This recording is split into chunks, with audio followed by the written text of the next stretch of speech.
रख हौसला वो मंजर भी आएगा, प्यासे के पास चलकर समंदर भी आएगा। थक कर ना बैठ ये मंजिल के मुसाफिर, मंजिल भी मिलेगी और मिलने का मजा भी आएगा। तो हेलो नमस्कार साथियों, यूपी टेट की उड़ान सीरीज में आपका हार्दिक हार्दिक स्वागत है। और वादे के अनुसार मैं आपके सामने फिर से उपस्थित हो चुका हूं। हम यूपी टेट के सिलेबस के बारे में समझ ही चुके थे, तो अब करते हैं हम अपनी सीरीज को शुरू, जिसमें हम यूपी टेट से संबंधित साइंस और अन्य विषय के एमसीक्यू को लगवाते हैं। तो चलिए बिना समय गवाए वीडियो को शुरू करते हैं। तो पहला क्वेश्चन है, the basic unit of life is, जीवन की मूल इकाई क्या है? तो जीवन की मूल इकाई है कोशिका। दूसरा क्वेश्चन है,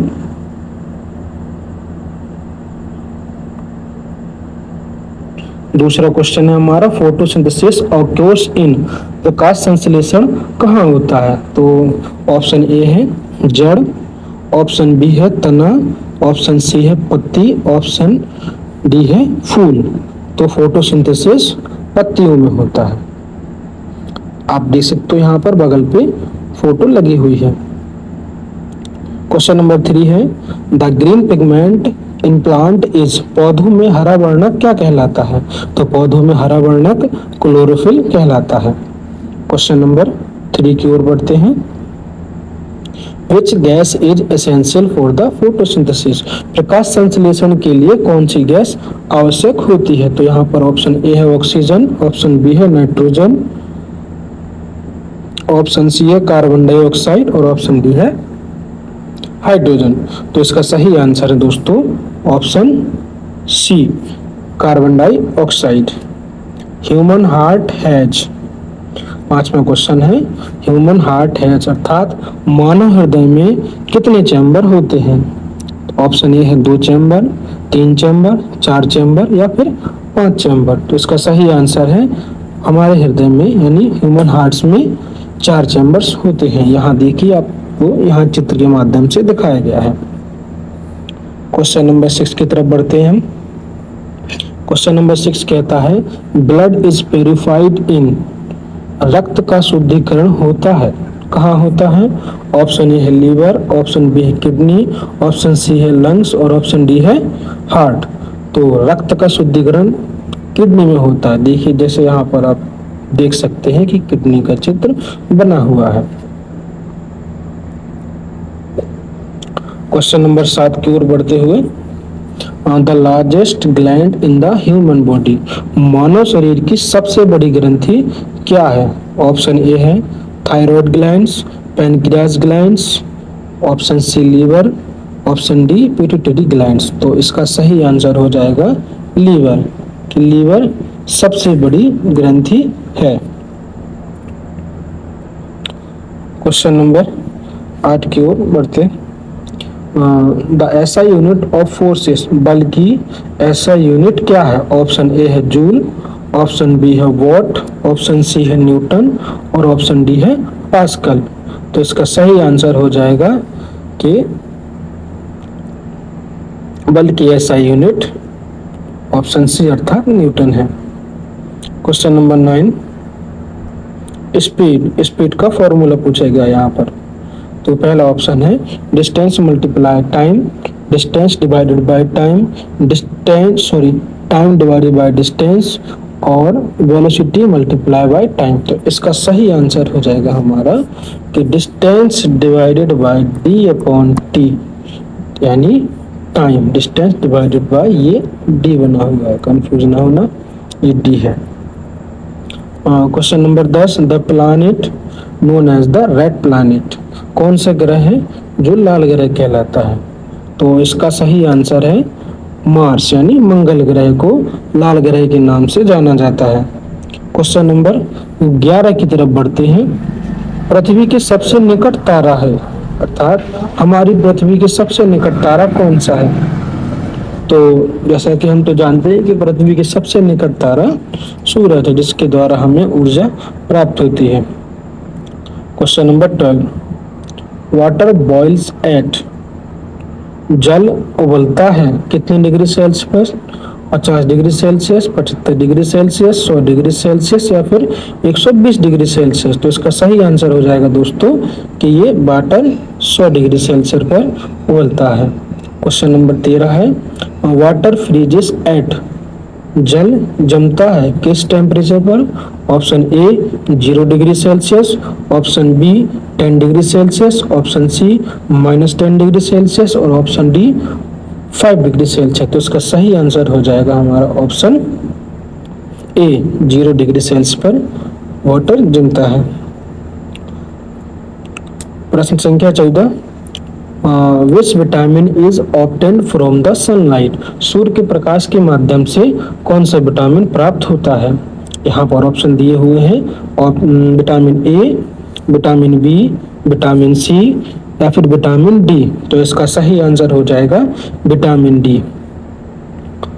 question number 15, deficiency of vitamin C causes, vitamin C की कमी से कौन सा रोग होता है? ऑप्शन ए है रिकेट्स रोग, स्कर्वी रोग, night blindness, option de Bary.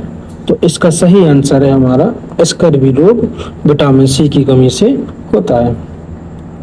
Question number 16, the hardest natural substance is, सबसे कठोर प्राकृतिक पदार्थ क्या है? तो इसके आंसर है गोल्ड, आयरन, डायमंड या फिर सिल्वर। तो इसका सही आंसर हो जाएगा हमारा diamond.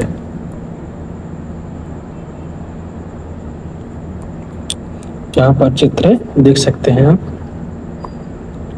Question number 17, which metal is liquid at room temperature, कमरे के तापमान पर कौन सा मेटल जो है वो द्रव होता है? ऑप्शन ए है आयरन, ऑप्शन बी है मरकरी, ऑप्शन सी है कॉपर, ऑप्शन डी है एल्यूमिनियम। सही आंसर है इसका मरकरी जो है वो रूम टेम्परेचर पर भी लिक्विड रूप में पाया जाता है या फिर होता है। The process of conversion of water into vapours, वह प्रोसेस क्या कहलाती है जिसमें वाटर वेपर में कन्वर्ट हो जाता है? क्या है प्रोसेस का नाम? उसका नाम है एवेपोरेशन। आप यहाँ पर फोटो में देख सकते हैं कि किस प्रकार जल का वाष्पीकरण हो रहा है।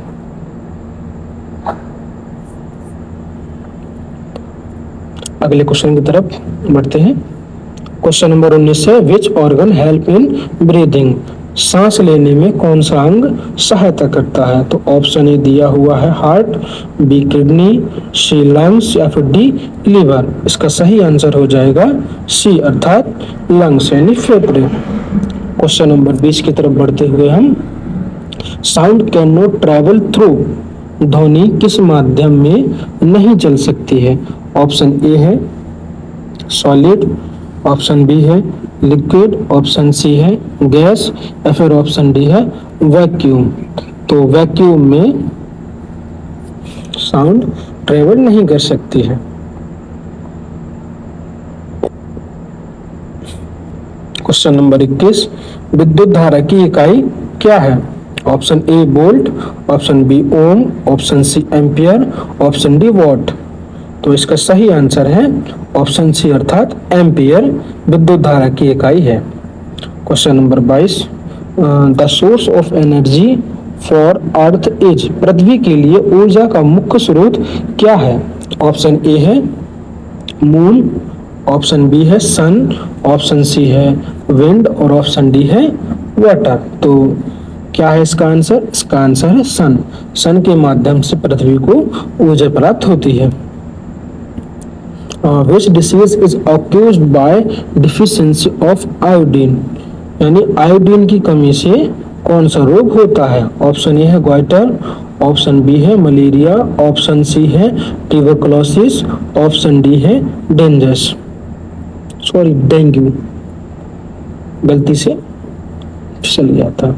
तो इसका सही आंसर हो जाएगा गोइटर। गोइटर को हिंदी में क्या कहते हैं दोस्तों? तो आप कमेंट करके जरूर बताएं। Which blood group is called universal donor, कौन सा रक्त समूह सार्वभौमिक दाता कहलाता है? ऑप्शन ए है ए, ऑप्शन बी है बी, ऑप्शन सी है ए बी और ऑप्शन डी है ओ नेगेटिव। तो कौन सा इसका आंसर होगा? इसका आंसर है कि ओ नेगेटिव है वो सार्वभौमिक दाता कहलाता है। क्वेश्चन नंबर 25 की तरफ बढ़ते हैं। Which gas is most abundant in the atmosphere? सर्वाधिक मात्रा में कौन सी गैस वायुमंडल में पाई जाती है? ऑप्शन ए है ऑक्सीजन, बी है कार्बन डाइऑक्साइड, सी है नाइट्रोजन, डी है हाइड्रोजन। सही आंसर क्या हो जाएगा इसका दोस्तों? इसका सही आंसर हो जाएगा नाइट्रोजन। कितने परसेंट नाइट्रोजन पाई जाती है? तो ये पाई जाती है 78% इन द एनवायरमेंट, या फिर वायुमंडल, कुछ भी बोल सकते हैं आप। क्वेश्चन नंबर 26 क्या है? द अर्थ रिवॉल्व्स अराउंड, अर्थ किसके चारों ओर घूमती है? यानी पृथ्वी किसके चारों ओर घूमती है? तो इसका आंसर है कि पृथ्वी सन के चारों ओर घूमती है, जैसा कि आप यहाँ पर चित्र के माध्यम से समझ सकते हैं कि ये रही पृथ्वी और ये सूरज के चारों ओर चक्कर लगा रही है।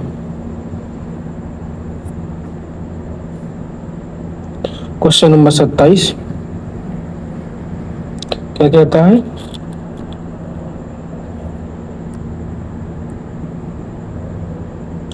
क्वेश्चन नंबर 27 कहता है कि कौन सा बल वस्तुओं को पृथ्वी की ओर खींचता है? Which forces pulls object towards the earth? Option A magnetic force, option B gravitational force, option C frictional force और ऑप्शन डी है मस्कुलर फोर्स। कौन सा फोर्स है? इसका सही आंसर हो जाएगा दोस्तों ग्रेविटेशनल फोर्स जो है इसका आंसर होगा। अगले क्वेश्चन की तरफ बढ़ते हैं। क्वेश्चन नंबर 28 है, इसके बाद केवल 2 ही क्वेश्चन बचे हैं। The human skeleton consist of, मानव कंकाल में हड्डियों की संख्या कितनी होती है? ऑप्शन दिए हुए हैं। ऑप्शन ए है 200, 206, 210 या 212। इसका सही आंसर हो जाएगा 206, लेकिन ये मैच्योर अवस्था में पाई जाती हैं। अगर देखा जाए तो बचपन में, फिर छोटे में 306 के समथिंग हड्डियां पाई जाती है, लेकिन जब मैच्योर हो जाते हैं तो हड्डियों की संख्या 206 हो जाती है। Question number 29, which part of the plant absorb water? पौधे का कौन सा भाग जल को अवशोषित करता है? ऑप्शन ए है फ्लावर, ऑप्शन बी है लीफ, ऑप्शन सी है रूट, ऑप्शन डी है स्टेम। तो इसका सही आंसर हो जाएगा दोस्तों रूट, चित्र के माध्यम से यहाँ दिखाया गया है। ऑप्शन चलो आगे बढ़ते हैं। ये अंतिम क्वेश्चन है हमारे सीरीज का। क्वेश्चन नंबर 30 है, the study of living organism is called? जीवित प्राणियों के अध्ययन को क्या कहते हैं? Option A physics, chemistry, biology या फिर जियोलॉजी। इसका सही आंसर है दोस्तों कि जीवित प्राणियों के अध्ययन को बायोलॉजी कहते हैं। तो कैसा लगा दोस्तों आपको सेशन? यदि अच्छा लगा है तो लाइक करें और सब्सक्राइब करें। धन्यवाद।